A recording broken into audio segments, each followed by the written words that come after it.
Attack strategy, going from defense to offense. Cross-court deep is a neutral ball rally return. Essentially, it's the expected shot. Neither you or your opponent are at an advantage. Changing the pattern is called a counter assault or attack. This is when you change the location and direction of the ball, make your opponent move, or catch the opponent off guard. Examples of this would be going right at the net person or down the line, hitting short cross court, or lobbing to the baseline. Before starting the counter assault, you always want to look at the recovery positions for your move, the opponent's ability to recover, and your second strike action. Defense to offense. It's important to understand the three basic counter assaults, such as going down the line, going cross court, or lobbing to the baseline. Each move has an error ratio. It's either high percentage or a low percentage shot. And you want to understand this factor for each shot because it helps you to determine the likelihood of your opponent's response. For example, you and your partner have determined that the baseline opponent has a weak backhand on the run, and you decide to counter assault with a lob to the backhand. So, what are your opponent's response options? Well, she could lob cross court. The court itself is 78 feet long. However, hitting cross court is actually 86 feet because the diagonal is the longest part of the court. So, there's a potential that your opponent will hit a short ball. This means that the net players who move to the center have a chance or opportunity to take an overhead. Next, she could try to hit the ball short and wide cross court. However, she's got to get around her partner, the net player. She's got to hit about 55 feet over a high part of the net, and she's got to hit a sharp angle. Finally, she could hit the ball down the line. This avoids her partner, your partner at the net, allows her to stay in the rally.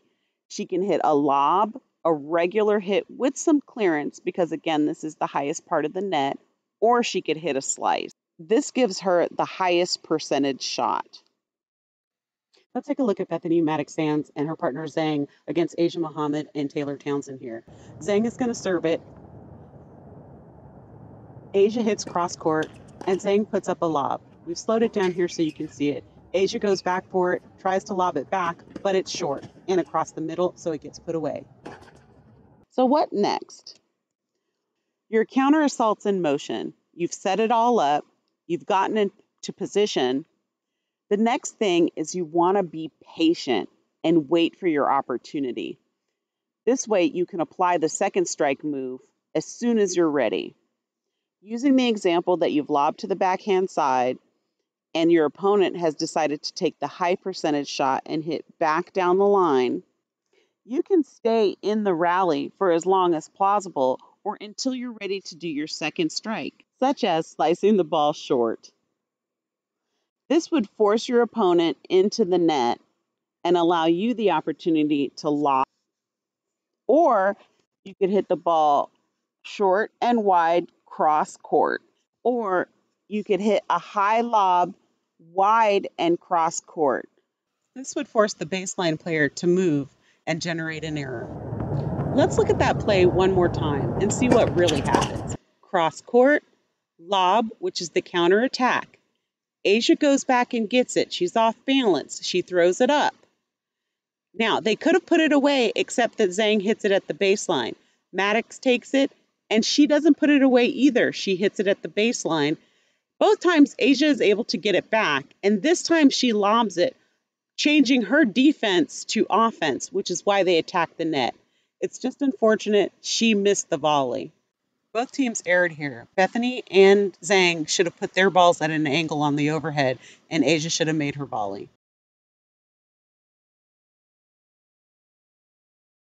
Knowing your opponent's responses are key.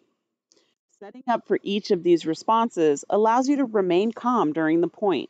It gives your partner an idea of what you're doing, prepares you and your partner for the next possible play, and allows you to force the opponent into a hard position. It also lets you know what the low percentage shots are. This means that net players can be ready to cover the short cross court or expect to take an overhead, and that baseline players can be ready to run for lobs. Short cross court. This is a standard attack shot that many people know. It's absolutely a great shot. It sets your partner up for the easy put away because it forces your opponent out wide. Then it forces them to hit a really great response shot, and it allows your net partner to get involved.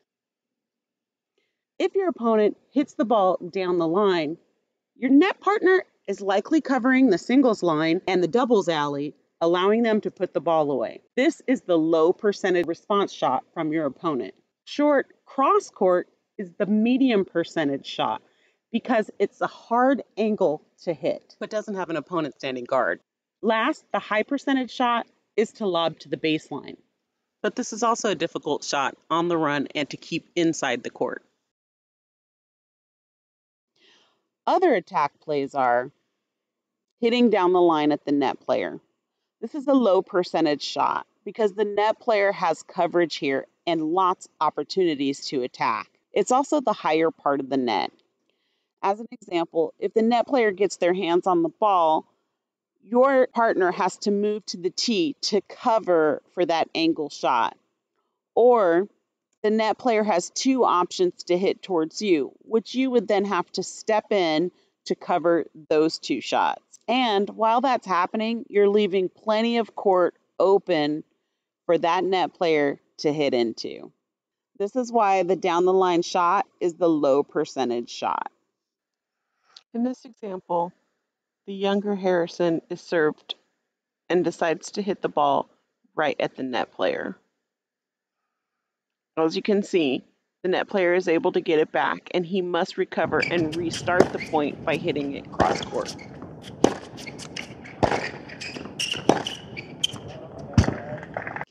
Recovering from a down the line shot is if the net player is able to get their hands on the shot. They can hit right back at the net player, hit a short angle drop shot, or lob to the corner. All of these are quite difficult coming from a hard volley. If the ball comes to you at the baseline and you're able to step in and recover the shot, you can go right back at the net player.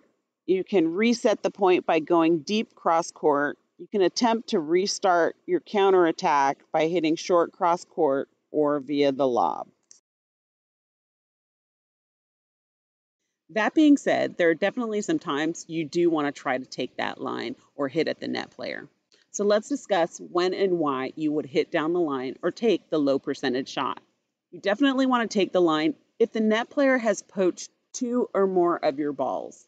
You also want to try to hit down the line if the net player is encroaching on your center space and making it harder for you to hit that cross-court shot. A good opportunity for you to hit down the line is if the net player's backhand is your down the line shot.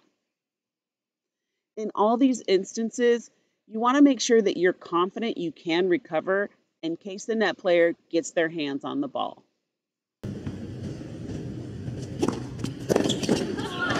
On that one, maybe go for the winner behind Hingis. At this point, Lucy Radecka was tired of Hingis poaching her balls, so she let her know, I can take that line anytime I want. Sometimes it's just important to hit down the line to send a message to the opposite team that you're willing to take the shot. It's low percentage, but it sends a message that you can and will take that shot every once in a while. And this time it's Mirza who's letting the net player know she's not having any of it. 15-13.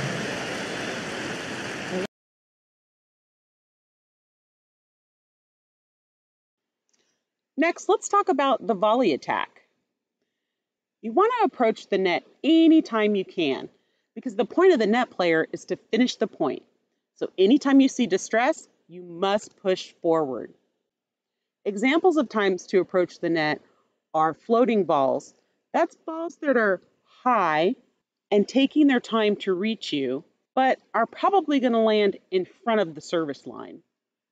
Deep shots, where your opponents are moving backwards, or shots that pull people off the court and they're having a hard time reaching the ball.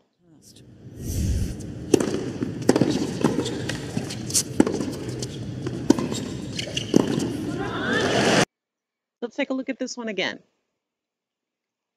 Lucy is going to try to back up here. She's off balance and throws up a floating ball. This is when Hingis goes in and puts it away.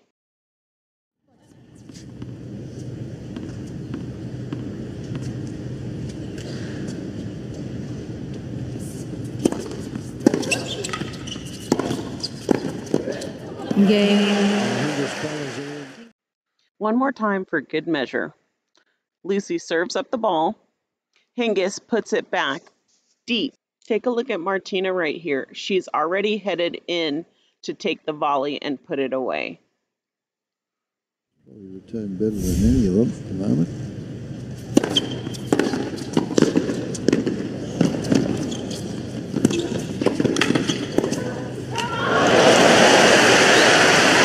That usually caught.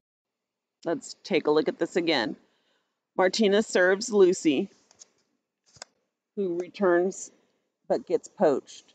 The ball goes short, pulling Lucy off court. Martina should have come in here, but instead she stays back and the ball ends up being hit by the net person. She's lucky enough to put it down the line. Let's take a look at this one more time for good measure. All right, so Martina serves this ball to Lucy. Lucy puts it across the middle and it gets poached. She's in distress here. So at this point, Martina, one, should be switching, but also seeing that her opponent is in distress, she really should be pushing up onto the net, because as you can see here, when Lucy does get her hands on the ball, it actually just floats back over, which would have been an easy put away volley. Instead, she has to hit 2 hard ground strokes. Let's talk about what you learned today. For every shot you hit, you want to know the potential response shots. Learning response shots prepares you and your partner for what comes next. Take the opportunity to practice one counter assault repeatedly until the response shots and their counters come second nature to you. Knowing the low percentage shots and the high percentage shots will make it easier for you to decide what to hit and when. It also makes it easy when you see the opportunity to hit a low percentage shot without as many repercussions. Take your time when hitting your second strike. You've set up the shot, so being able to execute is the key to winning the point. You don't want to rush this. And then finally, make it a goal to recognize distress shots, floating balls, and when your opponents are moving backwards. This will help you move forward and gain the edge on attacking the net.